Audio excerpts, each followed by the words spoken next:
آج ایسوں کو خریدا گیا ہے جن کا نام صرف مسلمان رکھا گیا ہے، کچھ عورتوں کو بھی کچھ مردوں کو بھی. آپ ان کو بھی نہ دیکھیں، یہ ہر زمانے میں رہے ہیں، ہر زمانے میں رہے ہیں. اسلام کے خلاف ایسوں کو استعمال کیا جاتا ہے. اور مجھے تو اس بات کا بھی شک ہوتا ہے، میں نے اسٹڈی کی ہے یہودی مذہب پر، تقریباً 4 سال ریسرچ کیا ہے، تبھی اتنا زیادہ بولتا ہوں ان کے متعلق. یہودیت میں ایک فرقہ ہے ڈونما فرقہ اس کو کہتے ہیں، یہودیوں کا ایک فرقہ ہے. ان کا کام کیا ہے جانتے ہیں آپ؟ ان کا کام صرف یہ ہے کہ وہ اپنے بچوں کا نام مسلمان رکھتے ہیں.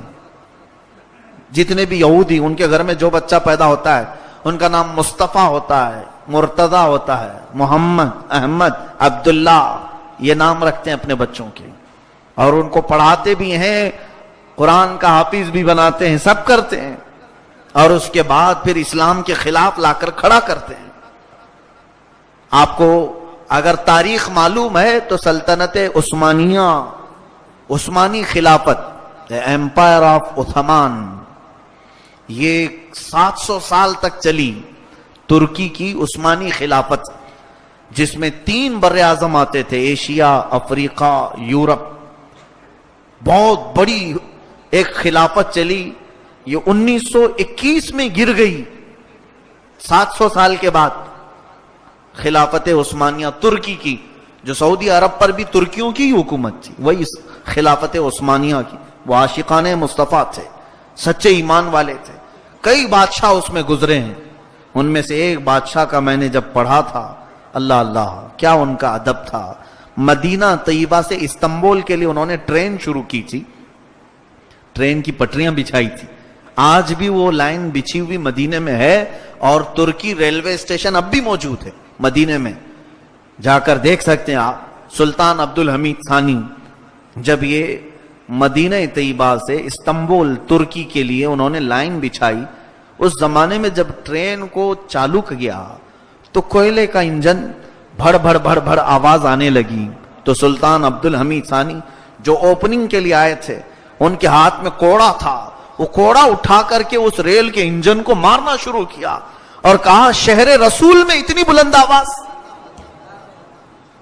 حضور کے مدینے میں اتنی تیز آواز تیری. انجن اس وقت جو بند پڑا، آج تک ویسی ہی، آج تک 100 سال کا عرصہ ہونے کو آیا، پھر وہ نہیں چلا. ایسے عاشقان رسول تھے یہ ترکی. مصطفیٰ کریم صلی اللہ علیہ وسلم کی مسجد کو انہوں نے بنایا تو ایک اینٹ کو بھی حضور کے دربار کے سامنے کٹ نہیں کیا. 12 کلومیٹر دور لے جاتے تھے، اینٹ کاٹ کر کے لا کر لگاتے تھے کہ کاٹنے کی آواز بھی حضور کے دربار میں نہ آئے. ایسے عاشقان مصطفیٰ تھے. ان کی خلافت کو ختم کس نے کیا؟ کس نے ختم کیا؟ یہی دونما فرقہ. ترکی میں ایک شخص آیا، مصطفیٰ کمال باشا اتا ترک، اس کا نام آج بھی لیا جاتا ہے تاریخ میں. اس کو ایک ریولوشن لانے والے آدمی کے حیثیت سے جانا پہچانا جاتا ہے، انقلابی شخصیت مصطفیٰ کمال باشا. اس کی ریولوشن شروع ہوئی، اس نے ایک نیا طریقہ ترکی میں شروع کیا کہ یہ خلافت عثمانیہ جو تھی وہ اسلامی قانون نافذ کرتے تھے، اسلامی سزائیں دیتے تھے، اسلامی عدالت ہوتی تھی، سب طریقے اسلامی ہوتے تھے. دوسری جنگ عظیم کے بعد پھر یہ جو ہے مصطفیٰ کمال باشا کی تحریک زور پکڑ گئی اور خلافت عثمانیہ ختم ہو گئی، جس میں فرانس، انگلینڈ نے بہت ساتھ دیا مصطفیٰ کمال باشا کا. ترکیوں نے بھی اسے ہاتھوں ہاتھ اٹھا لیا کہ ایک نیا کچھ لے کر کے آیا ہے. اس کا نیا پن کیا تھا مصطفیٰ کمال باشا کا؟ 11 سال اس نے ترکی پر حکومت کیا اور سارے اسلامی قانون ترکی سے ختم کر دیا، سارے اسلامی قانون مٹا دیا اس نے. عورتوں کو پابندی لگائے کہ کوئی حجاب نہ پہنے، ہمارا دین آسان ہے. اسلام کے نام پر حافظ قرآن بننا منع ہے.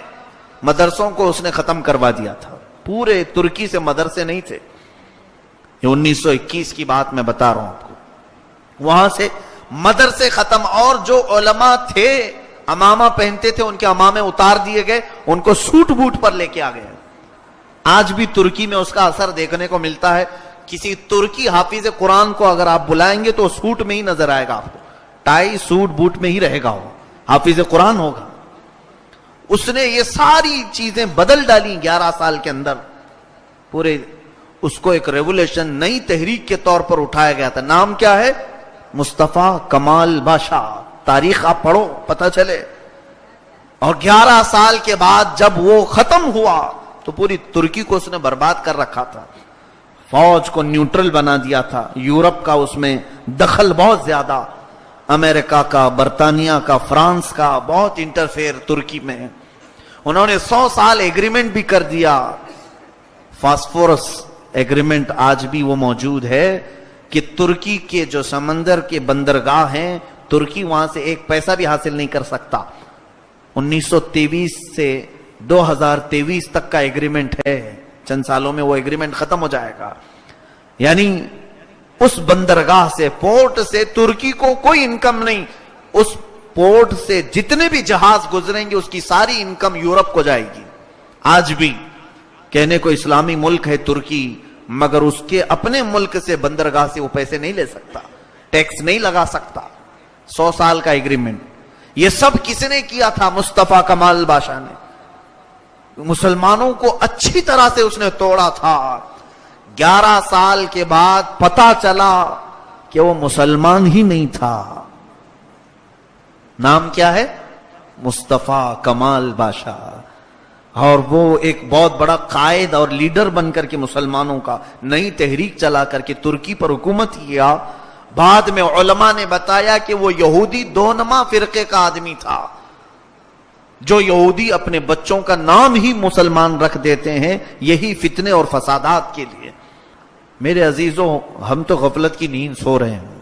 ایسے کئی لوگ ہماری امت میں داخل ہوتے ہیں صرف ہمارے عقیدوں کو گمراہ کرنے کے لیے, ہمیں توڑ پھوڑ کرنے کے لیے. آج جن مسلمانوں کو یہاں کھڑا کیا جاتا ہے اور جو برقعے والی یہاں پر پارلیمنٹ کے پاس یا سپریم کورٹ میں اسلامی لا کے خلاف مقدمہ دائر کر رہی ہیں, انہیں پہچانو, ان کے برقعے اٹھاؤ تو پتا چلے کہ یہ کس جماعت کی ہیں. یہ ہے ہی نہیں, اسلام سے ان کا تعلق ہی نہیں. میرا تو یقین یہ اور وجدان یہ کہتا ہے جس عورت کو ذرا برابر رائی کے دانے کے برابر بھی یہ یقین ہو کہ وہ سیدہ کائنات فاطمۃ الزہرا کی کنیزہ ہے, وہ تو پارلیمنٹ اور سپریم کورٹ تو دور کی بات, وہ اپنے گھر کی دہلیز انگلنے کو بھی 1000 بار سوچے گی. الحمدللہ. یہ کون سی عورتیں ہیں جن کو برقع پہنا کر کے لایا جا رہا ہے؟ ہمیں بیوقوف بنانے کی کوشش کی جاتی. یہ مسلمان ہے نہیں. اور جن لوگوں کو ایک مکھوٹا بنا کر کے پیش کیا جاتا ہے, دیکھو ہمارے سامنے بھی مسلمان ہیں, کیا جبہ ٹوپی پہنانے سے کوئی مسلمان ہو جاتا ہے؟ کیا یہ داڑھی رکھوا دینے سے کوئی مسلمان ہو جاتا ہے؟ اسی لیے ہمارا دین ظاہری کیفیت کا نام نہیں ہے, ہمارا دین تو ایمان کا نام ہے جو قلب میں موجود ہے. عزیزان گرامی, اس ترکی کی اس تباہی اور بربادی کو جو ایک شخص نے برباد کیا تھا, 100 سال ہونے کو آ گئے. آج 100 سال کے قریب آ گیا. اللہ نے ایک مرد مجاہد کو پیدا فرمایا. اردگان جو آج کا پریزیڈنٹ ہے, اس نے بڑے سلولی اور بڑے نرم انداز سے ترکی کی پھر سے دنیا کو بدل ڈالا. وہاں کے جو اسکارف پر پابندی تھی اس کو اس نے سب سے پہلے ہٹایا. خود وہ اپنی بیوی کو اسکارف پہنا کر کے لے آیا. اور جو پریزیڈنٹ آج ترکی کا ہے وہ خود حافظ قرآن ہے, وہ حافظ قرآن ہے.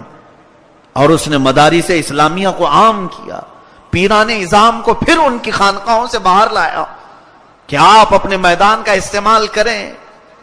اس کے زمانے میں پھر ایک مرتبہ ایسا بھی ہوا تھا, تاریخ کو آپ کو معلوم ہوگی, چند سال پہلے فوجیوں نے, وہاں کی ملٹری نے اس کے خلاف بغاوت کی تھی, صدر کو گرانے کی کوشش کی. لیکن اللہ تعالیٰ کی حفاظت ایسی کہ ترکی عوام کا یہ مقبول لیڈر تھا. وہ ترکی عوام پوری سڑکوں پر آئی اور فوجیوں کے ان تمام بڑی گاڑیوں کے پہیے کے نیچے سو گئی تو ان کو شکست ہو گئی.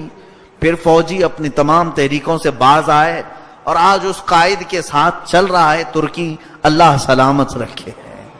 اور جو ہماری امیدیں وابستہ ہیں کہ اللہ تبارک و تعالی اسے انہی امیدوں پر اتارے، کہیں کوئی گمراہی نہ آئے، یہ ہماری دعا ہے۔ لیکن آپ کو حالات میں یہ بتاؤں کہ جن لوگوں کو لایا جاتا ہے مسلمان نام سے، ہزار چھان بین کے بعد کسی کے پیچھے رہو، اس لیے کہ یہ دنیا اس زمانے میں اتنے پروپیگنڈے بنا چکی ہے کہ پہچاننا مشکل ہو گیا ہے۔ انہوں نے اپنے بچوں کو بڑے بڑے لوگوں تک پہنچا دیا ہے، بڑے بڑے لوگوں تک پہنچا دیا ہے۔ یہ ہمارے درمیان اختلافات پیدا کرنے کے لیے بڑے بڑے مشائخ کے بیچ، بڑی بڑی تنظیموں کے بیچ، بڑے مدارس کے بیچ جو پھوٹ پڑتی ہے، میری تحقیق یہ کہتی ہے کہ ان بڑے لوگوں تک یہ یہودی پہنچے ہوئے ہیں، ان کے بچے پہنچے ہوئے ہیں۔ کیسے ہمیں پتا چلے گا؟ نام بھی مسلمان ہے اور ان کا دل ہی بتائے گا۔ اب ہم تو عالم الغیب نہیں ہیں میرے عزیزو، رب تبارک و تعالیٰ نے جو فرمایا وہ حق ہے۔ یہاں صرف میں اتنا کہنا چاہتا ہوں کہ رب نے ان کیوں پوچھا کہ اے محبوب آپ انہیں پوچھیں کہ کیوں ایمان لانے سے لوگوں کو روکتے ہو؟ یہ روکتے ہوں گے تبھی تو مولا نے پوچھا۔ اب اگر ہم سے کوئی ہزار کہے نہیں ہم تو کوئی ایمان لانے سے نہیں روکتے تو میں نہیں مانوں گا، کیونکہ میرے رب نے فرمایا ہے کہ تم لوگ روکتے ہو، ایمان لانے سے روکتے ہو۔ کس طرح سے؟ آج ہم تمام لوگوں کا حال وہی جو میں نے بتایا، یہ پروپیگنڈا میڈیا کے ذریعے سے یہ مسلمانوں کو کمزور کرنا ہے، ایمان لائے ہوئے لوگوں کو ٹیڑھا کرنا ہے، ہماری شناختیں چھیننے کا کام یہی کر رہے ہیں۔ آج ہماری تمام آئیڈینٹیٹی ختم کرنے کا یہی کام کر رہے ہیں۔ چند دنوں پہلے ابھی ایئرپورٹ میں میرے ساتھ معاملہ، امیگریشن میں آگے بڑھ رہا ہوں، میرے سامنے ہی ایک پنجابی آدمی تھا، سکھ تھا، اور اس کی بھی وہ میٹل ڈیٹیکٹر سے اس نے کراس کیا، اور اس کے بعد جو امیگریشن کرنے والے پولیس ہوتے ہیں وہ بدن پر ساری مشین لگا کر چیک کرتے ہیں، جو بھی ان کا پروسیس ہے۔ اس نے کیا، اپنے بورڈنگ پاس پر اس نے تھپا لگوایا، آگے بڑھا۔ میری باری آئی تو مجھے بھی چیک کیا، وہ ہلکی سی چابی بھی ہو یا سکہ بھی ہو تو بجنے لگتی ان کی مشین۔ ہم تو ساری چیزیں اتار کر کے آئے، کچھ بھی نہ ہو، لیکن چیک کرنے کے بعد کہا کہ آپ ٹوپی بھی نکالو۔ میں نے کہا اتنی بڑی پگڑی نہیں اتروائے تم نے، میری ہلکی ٹوپی کیوں اتروا رہے ہو؟ سامنے میرے ابھی آپ نے مشین گھمائی، اتنی موٹی پگڑی پہنا اس کو نہیں اتروایا تم نے، اور میری تو ہلکی سی ٹوپی ہے اتروا رہے ہو۔ کچھ نہیں کہا، کہا نہیں درکہ ان کی مذہبی چیز ہے، وہ لوگ گورنمنٹ سے کروا چکے ہیں اس چیز کو، گورنمنٹ سے منوا چکے ہیں اس چیز کو۔ کہا کہ ان کی مذہبی چیز ہے اور یہ میری مذہبی نہیں ہے، یہ میری مذہبی چیز ہے۔ مجھے آپ یہ لکھ کر کے بتاؤ کہ تمہاری مشین کمزور ہے کہ ٹوپی کے اندر کا تمہاری مشین نہیں دیکھتی، تو پھر ظاہر سی بات ہے ٹوپی جتنے کپڑے کی ہے اتنا ہی میں کپڑے کا میرا جبہ بھی ہے، تم بعد میں اگر جبہ اتارنے کے لیے بھی کہو گے۔